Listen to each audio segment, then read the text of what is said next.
Israeli Prime Minister Benjamin Netanyahu is coming to Washington to meet the US President Barack Obama. The two leaders are set to try to tackle some disagreements over Middle East issues. And we're now joined live by Hussein Ibish, who is the Executive Director of Foundation for Arab American Leadership. Hello to you, Mr. Ibish. So we can expect that the two-state solutions of the Palestinian-Israeli situation will be discussed. Do you expect any progress there?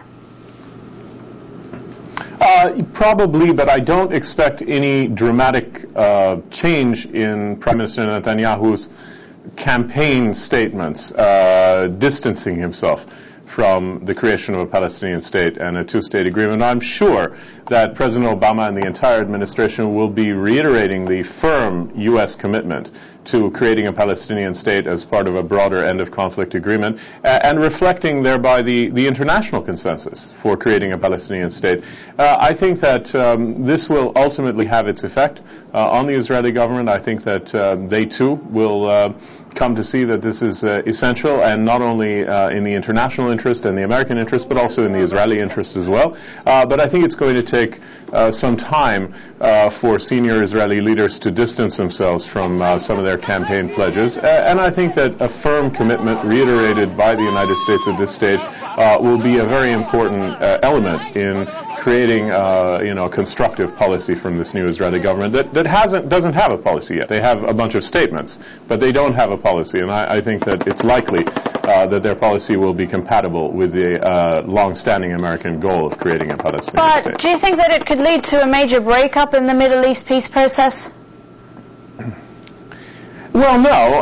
I think that it's not likely to create either a breakthrough or a collapse. I mean, this meeting is essentially, I think, going to be for feeling out the positions. I think that the certain individuals in the new Israeli government, possibly including the Prime Minister, are feeling out the new administration and trying to see how much is really going to be expected of them and how far they have to deviate from some of their political statements during the campaign and after the campaign, that they have reservations about creating a Palestinian state. I think so far they've been met with a very firm American reiteration of that commitment, and I think that you can see movement in that regard, and I think you'll see more as a consequence of that. So at the same time, you're not going to see a breakthrough either, in the sense that I don't think it's in anyone's interest to push the Israeli government too far, too fast on this issue, in the sense that you have to give people a time to adjust, and I think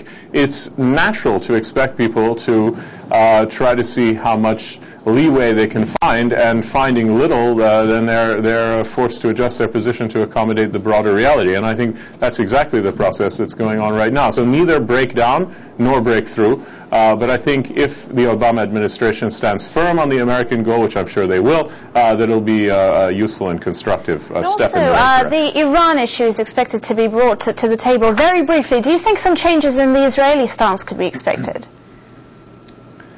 No, I don't think so. But I think that it's what they're going to do, again, is hear from the administration that Iran is not the only issue. I mean, the Israeli position is Iran is the only issue, shouldn't talk about anything else, only Iran. I think the United States is very clear that, first of all, the issue of the occupation is as much an issue as anything else in the Middle East, that it's central. And I think the administration understands the regional significance of resolving the conflict and ending the occupation and having a Palestinian state, that this feeds into problems with a rise in Iranian hegemony and a rise in Iranian power that alarms Arabs, Israelis, Americans alike, but that Palestine and the occupation are the gift that keeps on giving to everyone opposed to the status quo in the Middle East, and Iran is included in that. And so the efforts by Netanyahu and others to take Palestinian independence and the occupation off the table pending some resolution of all issues regarding Iran is not going to be accepted by the administration. I think they're going to make that very clear. So that's really what the Israelis, I think, are going to be hearing.